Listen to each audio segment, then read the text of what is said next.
अस्सलाम वालेकुम girls.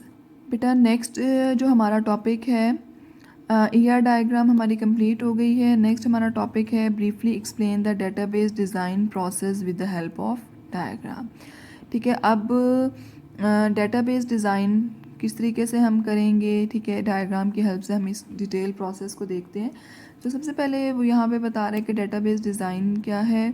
The major objective of database design is to map the conceptual data model to an implementation model. वो कह रहा है कि डेटाबेस डिज़ाइन जो हमने करना है इसका ऑब्जेक्टिव क्या है। इसका ऑब्जेक्टिव ये है बेटा कि हमने जो कॉन्सेप्चुअल डाटा मॉडल बनाए हैं अब हम उसको क्या करेंगे, उसको इम्प्लीमेंटेशन की तरफ लेकर आएंगे कि एक्चुअली में हम अपने डेटाबेस सिस्टम को क्या करें, डिज़ाइन करें। A particular database management system must be able to process this model. ठीक है, the performance of DBMS must be acceptable to all the users in the organization. वो कह रहे हैं कि जो डेटाबेस मैनेजमेंट सिस्टम हमने जो डिज़ाइन करना है वो इस किस्म का हो कि जो ऑर्गेनाइजेशन है जो ये डेवलप करवा रही है अपने लिए डेटाबेस मैनेजमेंट सिस्टम, वो तमाम उसके ऑर्गेनाइजेशन के तमाम यूज़र्स के लिए एक्सेप्टेबल हो, ठीक है, और आसान हो कि लोग उसको क्या कर सकें, यूज़ कर सकें। The database users require complete and up to date information. They also need to access the information quickly and easily. So database design बेटा जो करना है उसके अंदर बहुत सारी फेजेस हैं। उन डिफरेंट फेजेस से जो है वो गुजर के हम पूरे कंप्लीट डेटाबेस को क्या करेंगे, डिज़ाइन करेंगे। तो इसमें हम फेजेस देखते हैं। सबसे पहले हमारी जो फेज़ है वो है प्लानिंग, उसके बाद एनालिसिस है, फिर डेटाबेस को जब हम डिज़ाइन करेंगे तो उसको उसके डिज़ाइनिंग जो है वो दो पार्ट्स में हम उसको डिवाइड कर देते हैं। एक हमने लॉजिकल डेटाबेस डिज़ाइन करनी होती है, एक हम नेक्स्ट हमने फ़िज़िकल करनी है, ठीक है। उसके बाद हम उसको क्या करेंगे, इम्प्लीमेंट करेंगे। तो ये चार जो स्टेप्स हैं ये कंसिस्ट करते हैं डेटाबेस को डिज़ाइन करने में। और अब हम इनको वन बाय वन जो है वो पढ़ते हैं। सबसे पहले प्लानिंग है। प्लानिंग का जैसे आपको नाम से ही पता चल रहा है कि planning starts when a customer request to develop a database system. जब कोई ऑर्गेनाइजेशन, जब कोई सिंगल कस्टमर या कोई ऑर्गेनाइजेशन रिक्वेस्ट करती है कि डेटाबेस सिस्टम को डेवलप करना है तो तब से ही क्या हो जाती है, प्लानिंग स्टार्ट हो जाती है। It consist of various activities. वो कह रहे हैं कि जो प्लानिंग है उसमें बहुत सारी एक्टिविटीज़ आ जाती हैं। These activities are used to identify the resource needed to develop the system. It also identifies the time limits for the completion of the system. अच्छा, अब जब आपको प्लानिंग आपने करनी है, यानी कि एक कस्टमर है उसने जो है वो कहा है कि मुझे एक डेटाबेस सिस्टम, ये मेरी नीड्स हैं, ये मेरी रिक्वायरमेंट्स है, इसके अकॉर्डिंग आप जो है वो डेटाबेस सिस्टम जो है वो क्या कर दें, डेवलप कर दें। तो उस रिक्वायरमेंट के अकॉर्डिंग जो है वो क्या की जाएगी, प्लानिंग की जाएगी कि यूज़र ने जो रिक्वायरमेंट्स दी हैं हमने उन रिक्वायरमेंट्स पे पूरा उतरते हुए एक सिस्टम को डेवलप करना है। तो हमें उस सिस्टम को डेवलप करने के लिए कौन कौन से रिसोर्सेज चाहिए होंगे, ठीक है। फिर हमने ये देखना है कि बजट हमारे पास कितना है, क्योंकि हमने असल में तो कॉस्ट है, बजट है, तो हमने बजट को भी देखना है बेटा कि बजट कितना है हमारे पास। उसी बजट में रहते हुए हमने अपने सिस्टम को क्या करना है, डेवलप करना है। और एक और बड़ा मेन इशू है टाइम का, ठीक है, कि टाइम हमारे पास ड्यूरेशन क्या है, क्योंकि हमने टाइम लिमिट भी हमें जो है वो क्या होगी, दरकार होगी अपने सिस्टम को कंप्लीट डेवलप करने के लिए। तो ये सारी जो चीज़ें हैं, ये सारी चीज़ों को इनकी जो एक्टिविटीज़ हैं वो हमने किस में परफॉर्म करनी है, प्लानिंग में। प्लानिंग हो गई बेटा, रिसोर्सेज आइडेंटिफाई हो गए, टाइम का कोई इशू नहीं है, बजट का कोई इशू नहीं है, ये सारे प्रॉब्लम सॉल्व हो गए हैं, ठीक है। नेक्स्ट हमारे पास जो है वो है एनालिसिस। अब हमने एनालिसिस करना है, स्टडी करना है सिस्टम को डिटेल में, ताकि हमें पता चले कि हमने जो सिस्टम डेवलप करना है, ये जो ऑलरेडी सिस्टम उस ऑर्गेनाइजेशन में या वो कस्टमर जो ऑलरेडी सिस्टम यूज़ कर रहा है वो किस किस्म का है, उसमें कौन कौन सी डेफिशिएंसीज़ हैं, ठीक है। हम ताकि हमें पता चले कि जो डेफिशिएंसीज करंट सिस्टम में है वो आगे जो न्यू सिस्टम हमने डेवलप करना है उसके अंदर ना आए। तो एनालिसिस भी बड़ी बेटा डिटेल में जो है वो किया जाने वाला प्रोसेस है। The analysis phase is use to study the current system in detail, ठीक है। करंट सिस्टम कौन सा है जो ऑलरेडी यूज़ हो रहा है। It identify how the current system works and where the improvements are required. It includes a detailed study of various operation performed in the system. ठीक है, तो ये सारे काम हमने एनालिसिस के अंदर करने हैं. एनालिसिस हो गया, आइडेंटिफाई हो गए सारे प्रॉब्लम्स, इम्प्रूवमेंट्स जो भी हमने देखा. उसके बाद नेक्स्ट जो है वो आना है अब डिज़ाइनिंग की तरफ. अब हमने डेटाबेस को डिज़ाइन करना है. अच्छा, अब डेटाबेस की डिज़ाइनिंग को बेटा हम कह सकते हैं कि दो पार्ट्स में डिवाइड कर दिया है. एक देखिए, डेटाबेस अगर हम देखें तो डेटाबेस के अंदर दो चीज़ें आती हैं. एक तो डेटाबेस का स्ट्रक्चर, ठीक है, जो डेटाबेस हमने बनानी है उसका स्ट्रक्चर कैसे होगा. दूसरी चीज़ ये आएगी कि उसके अंदर डाटा. तो डाटा और डाटा जो डेटाबेस का स्ट्रक्चर है, ये दो डिफरेंट जो है वो पार्ट्स हैं डेटाबेस के. तो जब हमने डेटाबेस को डिज़ाइन करना है तो बेटा हमने इन्हीं दोनों चीज़ों को देखना है. सबसे पहले हमने देखना है कि लॉजिकल डेटाबेस डिज़ाइन, ठीक है. लॉजिकल डेटाबेस डिज़ाइन के अंदर हमने देखना है डाटा के ऊपर. तो logical model describes the data stored in the database, ठीक है, क्योंकि डेटाबेस हम क्यों बना रहे हैं, डेटाबेस बनाने का मकसद क्या है, डाटा को स्टोर करना. तो लॉजिकल डेटाबेस डिज़ाइन में हम देखेंगे कि हमने जो डाटा स्टोर करना है डेटाबेस के अंदर, उसके बारे में जितनी भी डिटेल्स हैं, वो डाटा किस किस्म का होगा, ठीक है, वो हमने डाटा स्टोर करना कैसे है, ये सारी डिटेल्स हम लॉजिकल डेटाबेस डिज़ाइन में देखेंगे. It contains the definition of the data to be stored in the database. It also contain rules and information about the data structure and type. It is a complete description of the database stored. तो हम कह सकते हैं कि हमारे पास ये क्या है, कंप्लीट डिस्क्रिप्शन है लॉजिकल डेटाबेस डिज़ाइन किसकी, डाटा की, जो हमने डेटाबेस के अंदर स्टोर करना है. नेक्स्ट आ जाएगा बेटा अब फिज़िकल डेटाबेस डिज़ाइन.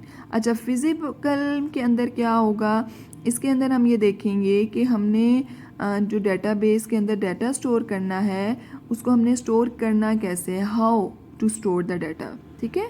यानी कि हमारे पास जो भी डाटा स्ट्रक्चर्स हैं, जो स्टोरेज डिवाइसेस हैं, उनमें हमने डाटा को किस तरीके से स्टोर करना है, ठीक है. तो यहाँ पे कह रहा है the major objective of physical database design is to implement the database as a set of records, files, indexes and the other data structures, ठीक है. तो हमने ये डाटा स्ट्रक्चर के ऊपर बात करनी है. डेटाबेस डिज़ाइन हो गई, उसके दोनों पार्ट्स डिज़ाइन हो गए. नेक्स्ट आ गया इम्प्लीमेंटेशन. अब हमने उसको इम्प्लीमेंट कर देना है ताकि जो ऑर्गेनाइजेशन है, उसके जो यूज़र्स हैं, वो क्या कर सकें, उसको यूज़ कर सकें. So the database system is implemented after it has been designed and developed. The database system installed and executed for the user. ठीक है, डेवलप हो गई, डिज़ाइनिंग हो गई, डेवलपमेंट हो गई, अब इम्प्लीमेंटेशन आ गई ताकि जो डेटाबेस सिस्टम है उसको इंस्टॉल किया जा सके और यूज़र्स उसको क्या कर सकें, यूज़ कर सकें. द इम्प्लीमेंटेशन में require a particular type of computer such as server. It may also require network hardware if the database is to be accessed at multiple locations. वो कह रहा है कि अगर तो ऑर्गेनाइजेशन इतनी छोटी है, बड़ी नहीं है, तो हम एक ही सर्वर के अंदर सारा कर देंगे. लेकिन अगर जो है वो ज़्यादा बड़ी ऑर्गेनाइजेशन है, ज़्यादा नेटवर्क्स हैं, तो फिर हमें मल्टीपल लोकेशंस के ऊपर जो है ना, वो सर्वर्स के ऊपर हमें अपना सिस्टम को क्या करना पड़ेगा, इम्प्लीमेंट करना पड़ेगा. अच्छा, अब इस टॉपिक की सबसे इम्पॉर्टेंट बात ये है बेटा कि आपने फ़िगर ज़रूर बनानी है. जब भी ये क्वेश्चन आता है, लॉन्ग क्वेश्चन इम्पॉर्टेंट है, पेपर्स में बहुत ज़्यादा आता है ये, ठीक है. तो आपने इसके साथ ये फ़िगर ज़रूर बनानी है. बहुत आसान फ़िगर है, इसमें वो सारे स्टेप्स को बता रहा है. ये प्लानिंग है, एनालिसिस है, फिर डेटाबेस डिज़ाइन में दो आ गया, उसके बाद इम्प्लीमेंटेशन और लास्ट रिपोस्ट्रीज है. रिपोस्ट्री क्या होती है, कलेक्शन होती है, जैसे हमने पहले भी पढ़ा, जिसके अंदर सारी डिटेल्स हम क्या करते हैं, हाइड कर देते हैं, ठीक है. उसके बाद बेटा ये तो था कि डेटाबेस को डिज़ाइन आपने किया, उसका प्रोसेस, ठीक है. नेक्स्ट हमारे पास जो क्वेश्चन है वो है कि explain different components of logical model in the database, ठीक है. अगर हमने लॉजिकल मॉडल का मतलब क्या है कि हम डाटा की बात कर रहे हैं कि हमने डेटाबेस के अंदर जो डाटा स्टोर करना है, अब हम उसकी बात करेंगे कि वो लॉजिकल जो मॉडल है उसके कंपोनेंट्स कौन कौन से हैं. तो इसको देखते हैं. वो कह रहा है the logical model contains the definitions of the data to be stored in the database. It also contains the rules and information about the structure and type of data. All the entities, their attributes and their relationships are described in the logical model, it is the complete description of data stored in the database. तो logical model के अंदर हम क्या बात करेंगे, complete data description की बात करेंगे कि हमने किस किस्म की डाटा स्टोर करना है। इसको हम इस तरीके से डायग्राम के थ्रू रिप्रेजेंट कर सकते हैं। सबसे पहले एंटिटीज़ हमें पता हो, ऑब्जेक्ट्स पता हो, फिर उनके दरमियान रिलेशनशिप, फिर हमने रिलेशंस में कैसे उनको मर्ज करना है, और फिर हमने रिलेशंस। अच्छा, अब यहाँ पे बेटा रिलेशनशिप और रिलेशन ये दो डिफरेंट टर्म्स हैं। रिलेशनशिप का मतलब क्या होता है, ताल्लुक, कनेक्शन इस्टेब्लिश करना, और रिलेशंस क्या होते हैं डेटाबेस में, टेबल्स। ठीक है, तो ये रिलेशंस का मतलब है टेबल, ताल्लुक, ये रिलेशन ताल्लुक नहीं है। ठीक है, ये रिलेशनशिप ताल्लुक है, कनेक्शन है। और फिर आपको पता है कि हमने उन रिलेशंस को मर्ज करके उनको नॉर्मलाइज करना है ताकि उसमें से जो भी प्रॉब्लम्स हो उनको रिमूव किया जा सके। अब यही वाली चीज़ों को वो आगे वन बाय वन डिस्कस कर रहे हैं। तो आपको पता है एंटिटीज़ क्या होती हैं। ठीक है, एंटिटी कोई भी ऑब्जेक्ट है, कोई पर्सन है, कोई प्लेस है, थिंग है, जिसकी इंफॉर्मेशन हम अपने उसके अंदर स्टोर कर रहे हैं। अच्छा, अब अगर मैं यहाँ पे देखूँ, ये देखें, ये है ER रिप्रेजेंटेशन और ये है रिलेशनल। ठीक है, रिलेशनल रिप्रेजेंटेशन। सेम ऑब्जेक्ट है एम्प्लॉय, और यहाँ पे भी एम्प्लॉय है। यहाँ पे एम्प्लॉय को रिप्रेजेंट कर रहे हैं हम ER डायग्राम के थ्रू। ठीक है, और यहाँ पे हम उसको एक रिलेशन के अंदर रिप्रेजेंट कर रहे हैं। तो सिंपल बेटा ये है, वो कह रहा है कि each entity in ER diagram is represented as a relation in relational model. तो ये हमारी ER डायग्राम है। ठीक है, और ये वाली जो है ये हमारी क्या है, ये रिलेशनल जो है वो उसको एक्सप्रेस कर रहा है कि उसके टेबल के अंदर किस तरीके से हम करेंगे। ठीक है, तो in this process the name of entity, अब एंटिटी का नेम क्या है, एम्प्लॉय। ठीक है, वो कह रहा है कि जो एंटिटी का नेम होगा वो क्या बन जाएगा, रिलेशन का नेम। तो अब यहाँ पे एंटिटी क्या है, एम्प्लॉय, तो यहाँ पे रिलेशन क्या है, एम्प्लॉय। यहाँ पे आप देखें वो कह रहा है एम्प्लॉय एंटिटी है और यहाँ पे एम्प्लॉय रिलेशन है, तो दोनों का नेम क्या है, सेम है। The identifier of an entity type becomes a primary key of the relation। अच्छा, ये सारे क्या हैं, इसके एंटिटी के एट्रीब्यूट्स हैं, employee ID, name, address, birth date. तो ये सारे क्या हैं बेटा, ये एट्रीब्यूट्स हैं। एक एट्रीब्यूट को आपको पता है हम उसको आइडेंटिफायर बना देते हैं।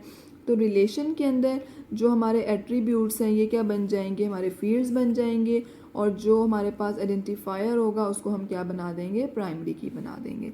The remaining attributes of the entity type becomes non की एट्रीब्यूट्स, और बाकी जो है वो ये नॉन की होंगे और ये हमारे पास प्राइमरी की होगी।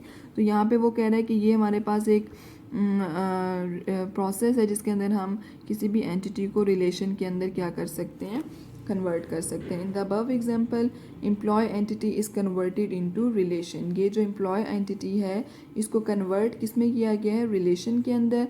The attributes of the entity are fields of the relation.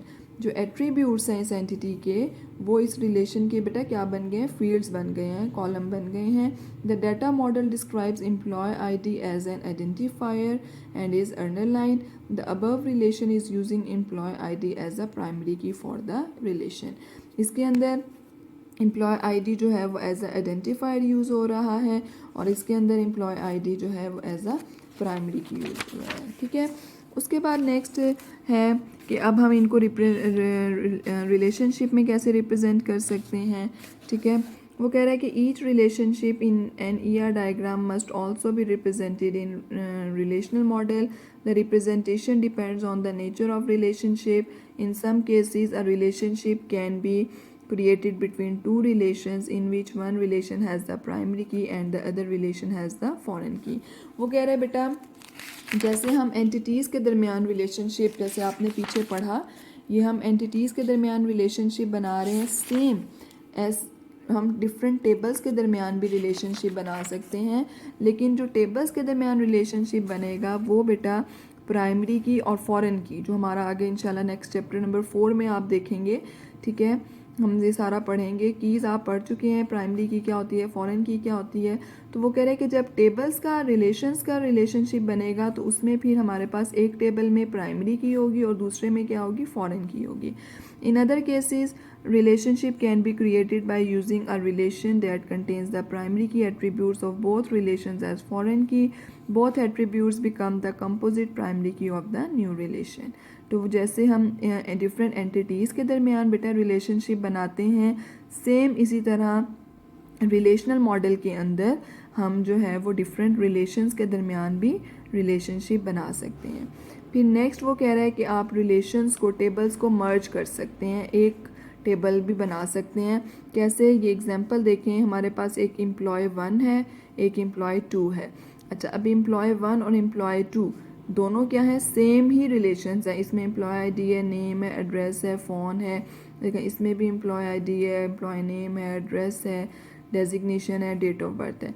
तो बजाय इसके कि हम एक ही रिलेशन है उसको दो बार यानी कि उसको लिखें, तो हम इन दोनों रिलेशंस को, क्योंकि ये दोनों सेम है, दोनों की प्राइमरी की सेम है, तो हम इन दोनों रिलेशंस को क्या कर देंगे, मर्ज कर देंगे, मिला देंगे। तो हम इन दोनों को मिला के एक सिंगल रिलेशन बना देंगे और उसका नाम रख देंगे एम्प्लॉय, और दोनों के एट्रीब्यूट्स को क्या कर देंगे, कंबाइन कर देंगे। तो आप देखेंगे एम्प्लॉय आईडी है, नेम है, एड्रेस है, फ़ोन है, डेजिग्नेशन और डेट ऑफ बर्थ है।